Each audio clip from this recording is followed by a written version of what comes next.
바로 추미애 법사위원장입니다. 사실 어제까지만 해도 민주당 기류는요.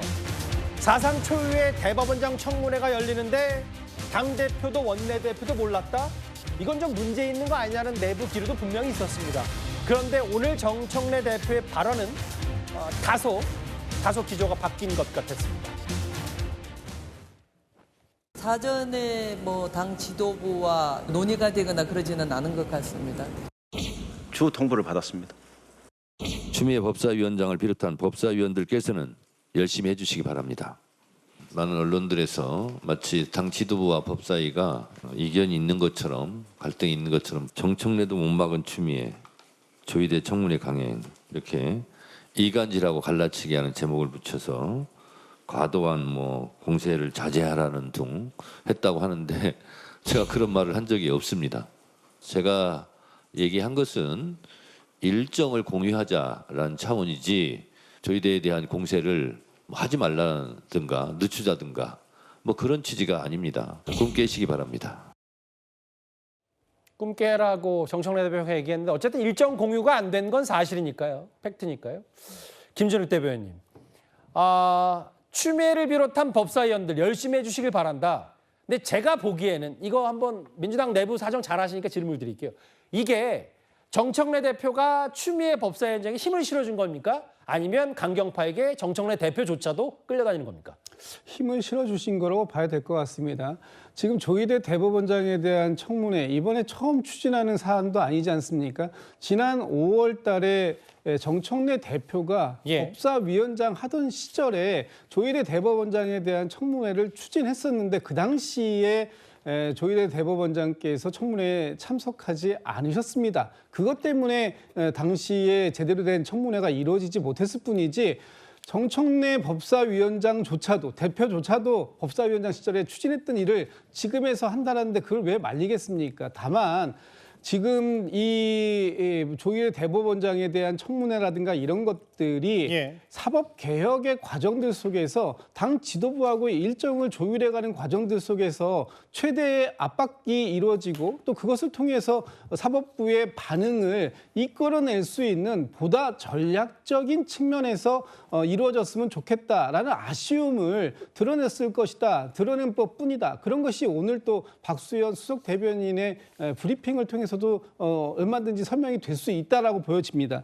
지금 중요한 것은 당 지도부하고 추미애 법사위원장이 일정을 공유했냐 안 했느냐가 문제가 되는 것이 아니라 지금 조희대 대법원장이 이끌고 있는 사법부가 이번 내란 재판에 대해서 신속하고 공정한 재판을 하려고 하는 의지가 있는가 없는가를 확인하는 것이고 그런 그 당의 어떤 압박이랄까요? 이런 것들이 통해서 지난번에 며칠 전에도 대법원에서 그 형사 25부에 대해서 판사도 증언하고 또 일정도 땡기겠다. 알겠습니다. 이런 지금 의지를 보였던 거 아닙니까?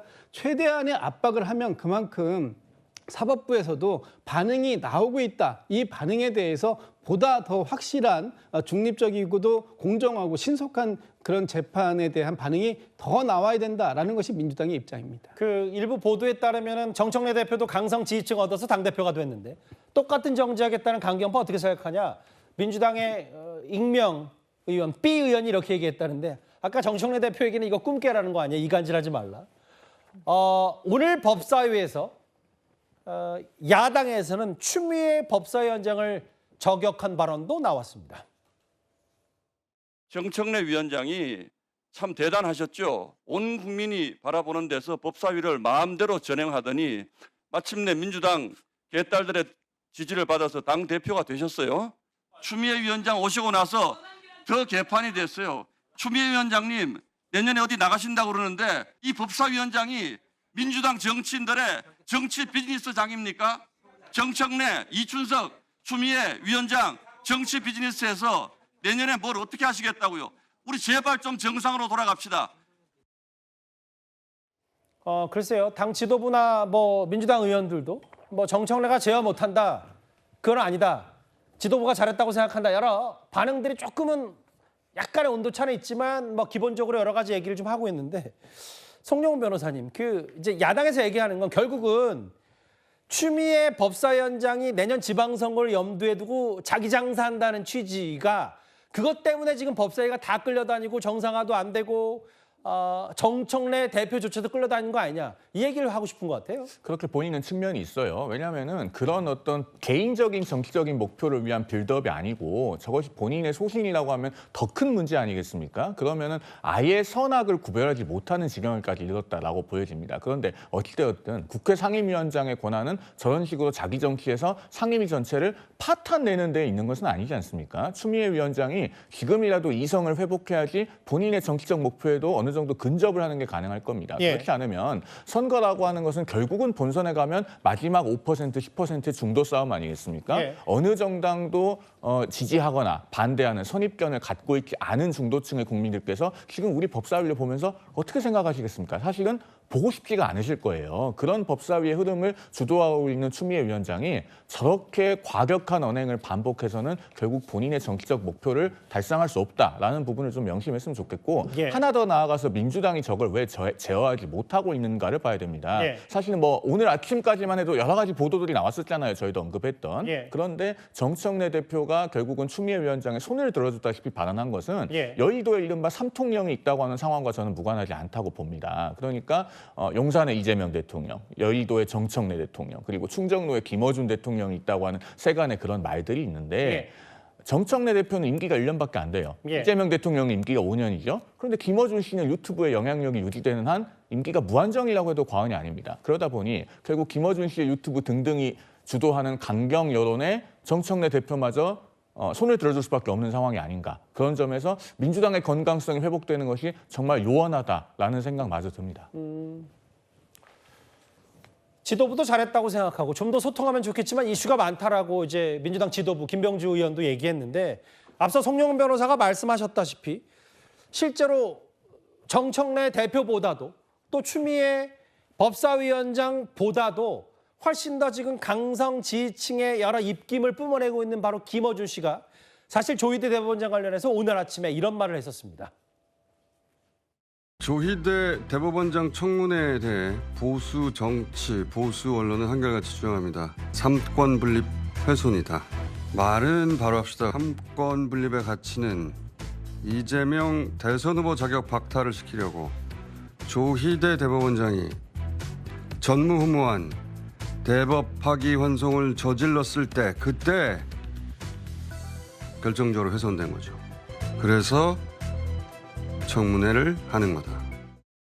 사실은 비정상화된 게 추미애 위원장의 이 어떤 정치적 욕심이 과한 것 아닌가 이런 생각을 해요. 간사 선임을 기표소 설치하고 한 거 보셨습니까? 의회 역사에서. 의원 3명을 동시에 퇴장시킨다든지. 민주당 의원들을 사실 개인적으로 만나면요. 다 하는 말이 웃으면서 인사만 해도 개딸들한테 욕한다는 얘기를 어느 의원이 하시더라고요. 카메라 있는 데하고 없는 데하고는 조금 다르시더라고요. 나경원 의원 얘기는 민주당 의원들이 카메라 있을 때 없을 때 다르고 웃으면 인사만 해도 야당 의원들과 인사만 해도 개딸들이 욕한다고 하더라라고 전언을 전했어요. 최성 평론가님.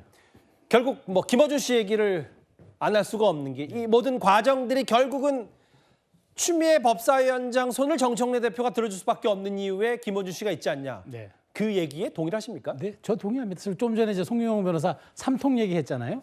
뭐 대통령 이재명 대통령이 있고 정청래 대통령, 그러니까 여의도 대통령이 있고 충정로 대통령이 있다.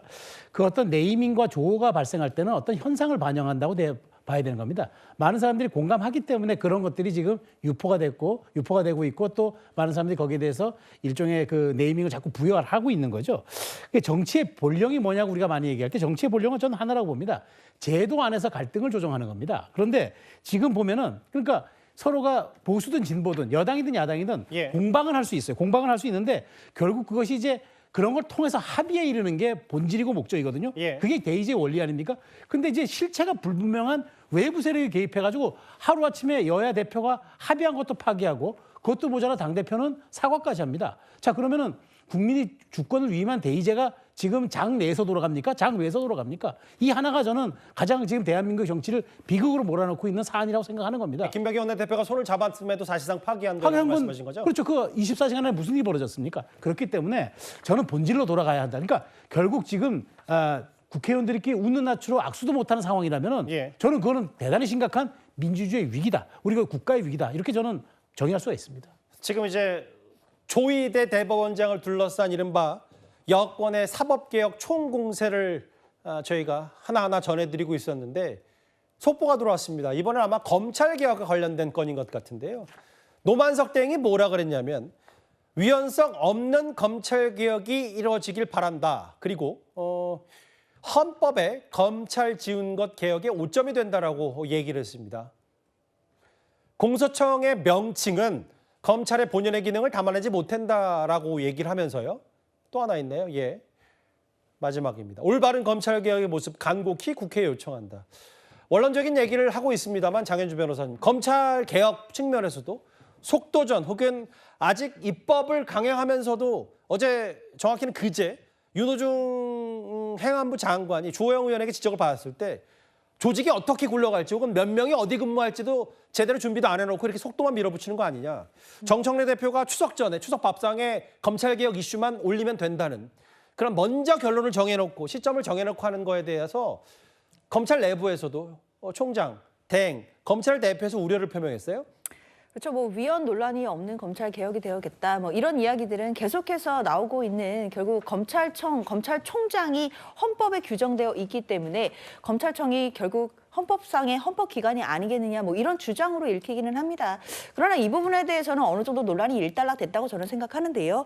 헌법 89조 16의 국무회의 심의사항으로 검찰총장 임명에 대해서 심의를 하도록 되어 있습니다. 이걸 전제로 검찰청이 헌법기관이다라는 주장을 한다면 16호에는 국립대 총장에 대한 임명도 국무회의 심의를 거치도록 되어 있거든요. 같은 논리라면 국립대학도 헌법기관이 된다라는 것을 전제로 하고 있다라는 주장이 되기 때문에 사실 이것만으로 뭐 위헌 논란이 있다라고 보기는 어려울 것 같고요. 다만 이 속도에 대해서는 뭐 검찰이 되었던 또 각계각층의 전문가들의 이야기를 들어가면서 앞으로 또 1년의 그 기간들이 있기 때문에 그 기간 속에서 분명히 만들어낼 과정들이 있다고 생각이 들고요. 이 검찰개혁에 대한 방향만큼은 국민들께서 나름의 성원이 있다라고 생각하고 있기 때문에 이 검찰개혁의 방향 그리고 수사권과 기소권이 분리된다. 이 부분에 대해서는 사실상 이제는 어느 정도가 정리되었다라고 봐야겠습니다. 일단은 뭐 검찰총장 대행의 속보까지 짚어봤고요. 지금 이재명 정권의 초기 검찰개혁, 사법개혁 뭐 분위기상으로는 충돌 양상입니다. 속보까지 짚어봤습니다.